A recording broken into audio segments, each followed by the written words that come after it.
Hello students, here I have a new lesson of class 12th from Vistage book, the chapter 4th, that is The Enemy. The lesson The Enemy is written by Pearl S. Buck. Now let's know about the writer. Pearl Seddon Stryker Buck was an American writer and novelist. She had a Chinese name, Sai Zhenju, as she spent her childhood in China. Being the daughter of missionaries, she was awarded the Pulitzer Prize in 1932 and the Nobel Prize in Literature in the year 1938. Now, let's begin the lesson. It is the time of the World War. An American prisoner of war is washed ashore in a dying state and is found at the doorstep of a Japanese doctor. Should he save him as a doctor or hand him over to the army as a patriot? The story is set during the Second World War. A Japanese doctor finds an American POW at his doorstep. He is in a dilemma that being a doctor, should he save the wounded man, or being a Japanese, should he hand over the enemy to the army?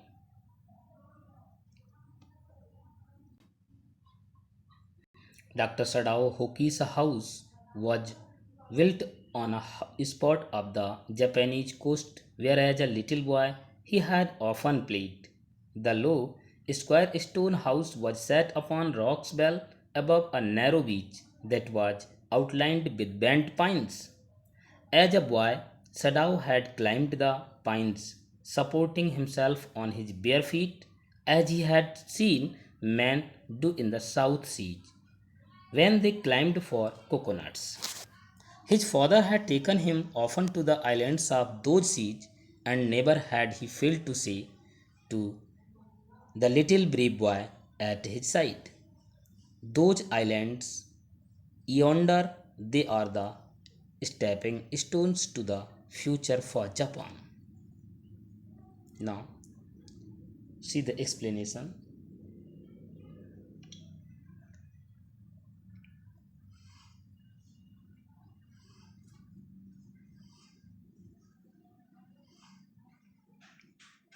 Here the writer introduces the main character of the story, Dr. Sadao Hoki.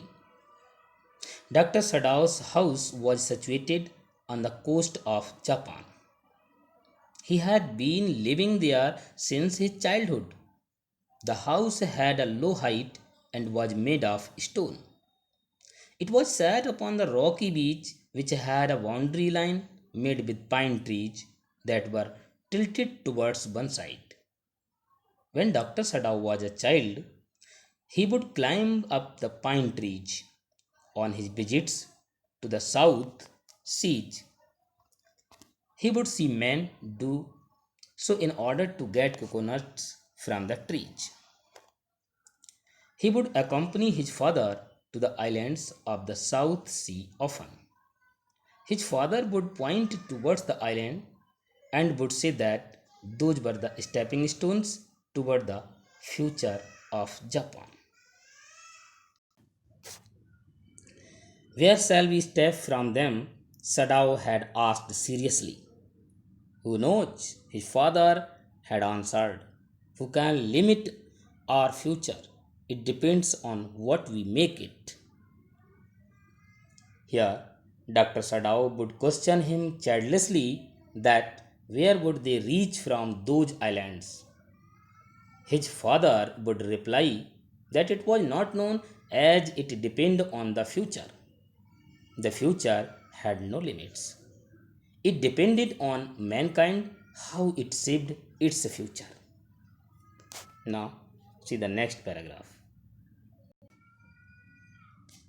Sadao had taken this into his mind as he did everything his father said.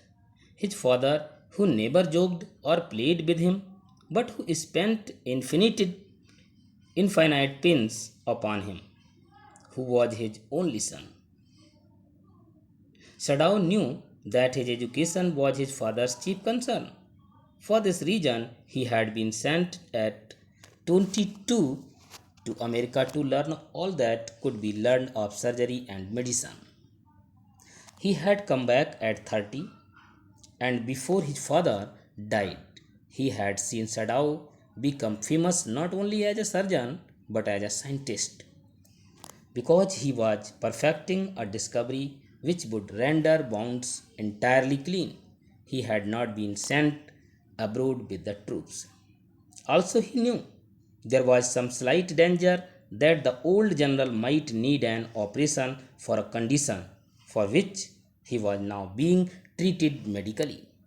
And for this possibility, Sadao was being kept in Japan. Now, see the explanation. Here, Sadao retained all the things that his father would tell him as a child. His father never played or joked with him. They shared a mature relation, and his father underwent a lots of hardships to bring him up. Sadao knew that his father was concerned about his education.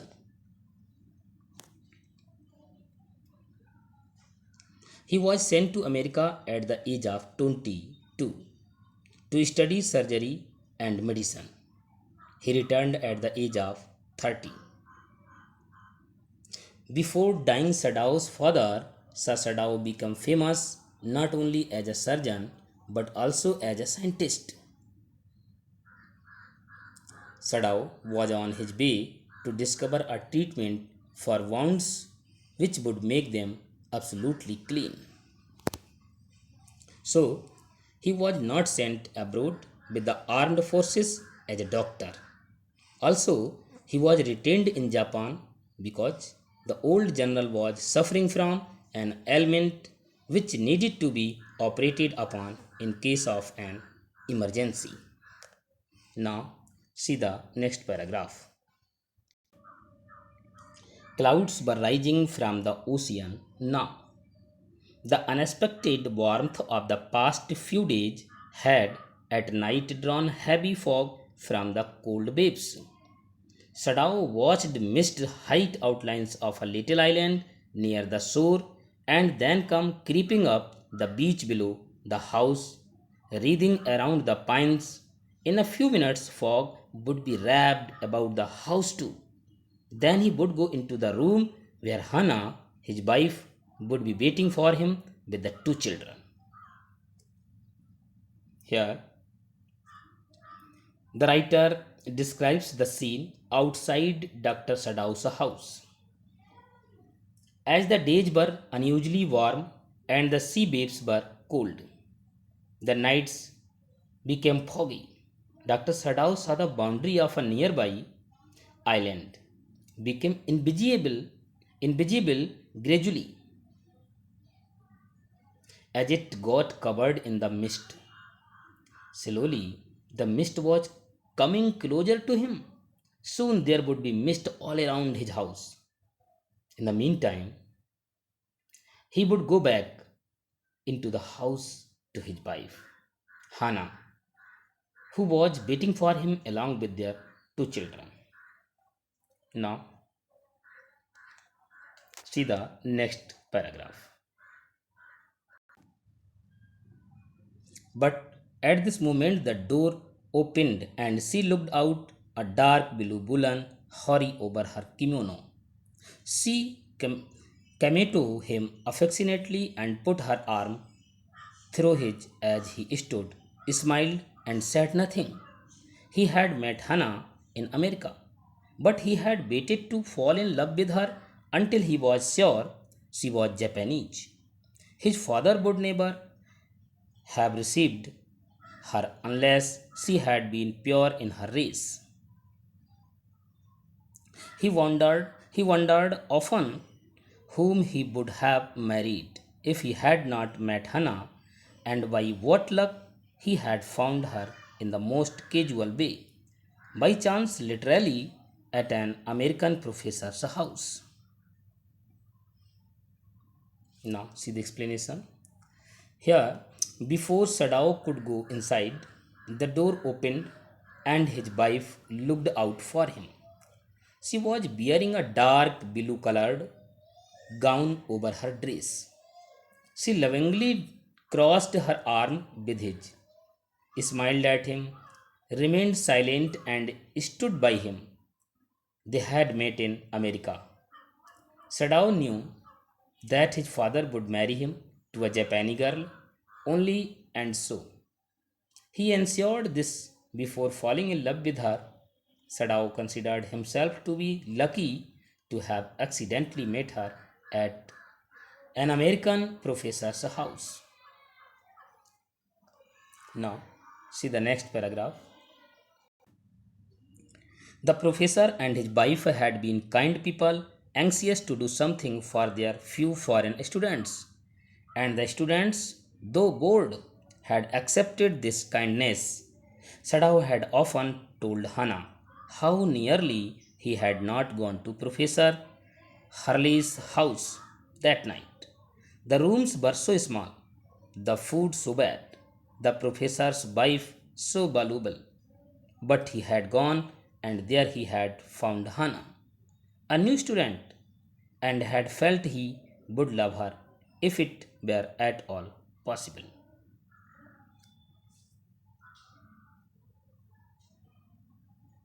Here,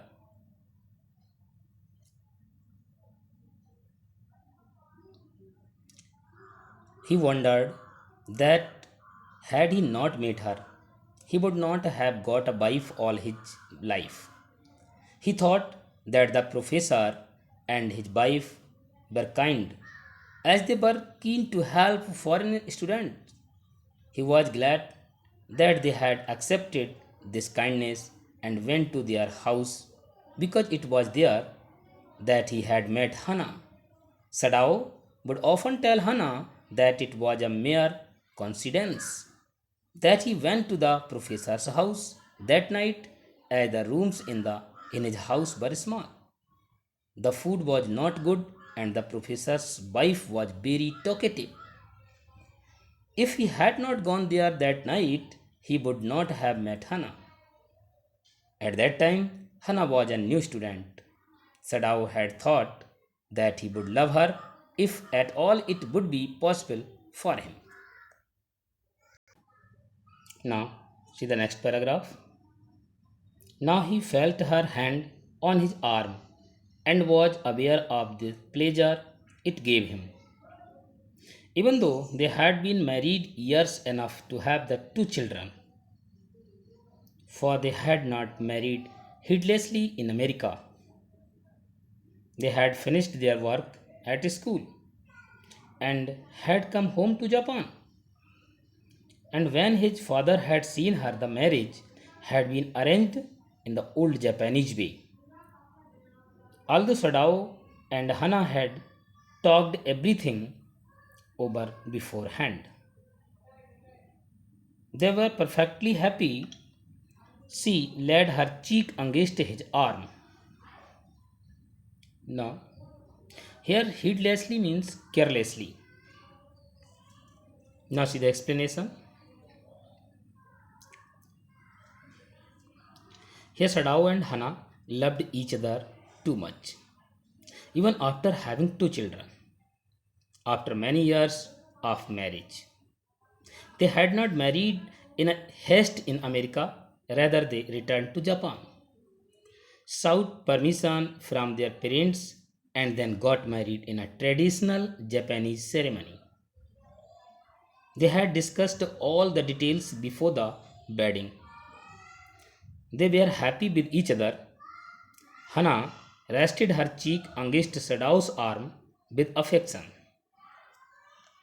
Now, next paragraph. It was at this moment that both of them saw something black come out of the mists. It was a man. He was flung up out of the ocean, flung, it seemed, to his feet by a breaker. He staggered a few steps, his body outlined against the mist, his arms above his head. Then he curled mists, hid him again. Here staggered means walk unsteadily as if about to fall.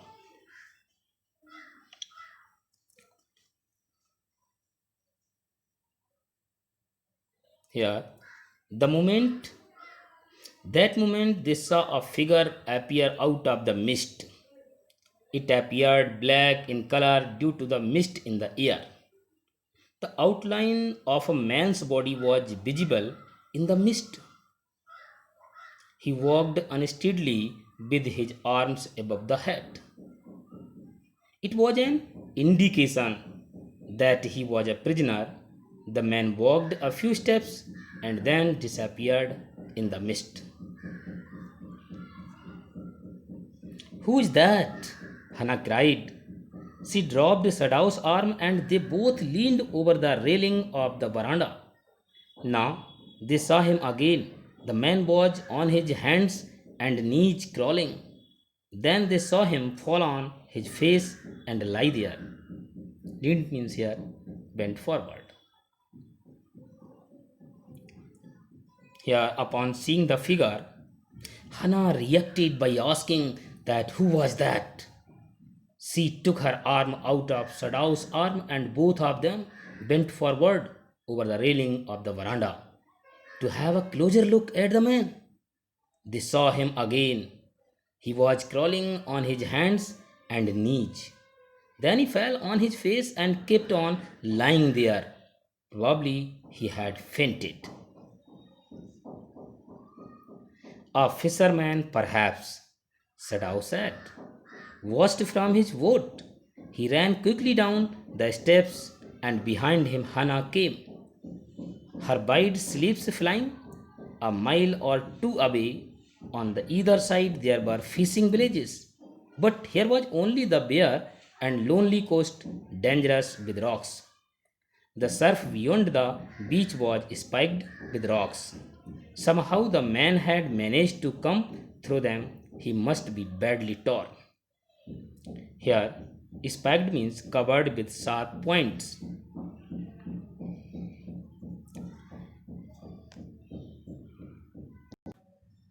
Here, as the area had villages full of fishermen, Sadao said that probably it was a fisherman who had been washed off his boat. He ran to help him. Hannah followed him. The loose leaves of her hair flowed as she ran. This part of the coast was not inhabited, as it had dangerous rocks on it. As the rocks were pointed, the man could be badly injured, although he had managed to come through them.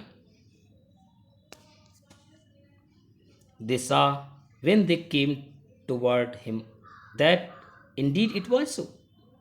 The sand on one side of him had already a stain of red soaking through. Here, stain of red means blood stain. As the Japanese couple saw the man, they realized that he was badly injured. The sand on which he lay had blood stains on one side, which indicated that he was wounded. He's wounded, Sadao exclaimed. He made haste to the man who lay motionless, his face in the sand. An old cap stuck to his head, soaked with sea water. He was in bad rags of garments. Sadao stopped, Hannah at his side, and turned the man's head. They saw the face. A white man, Hannah whispered. Here, Sadao said that the man was wounded. He approached the man who lay motionless with his face buried in the sand. An old cap hung on his head. It was soaked with the sea water. His dress was also wet and torn. Sadao turned the man's head as they saw the face.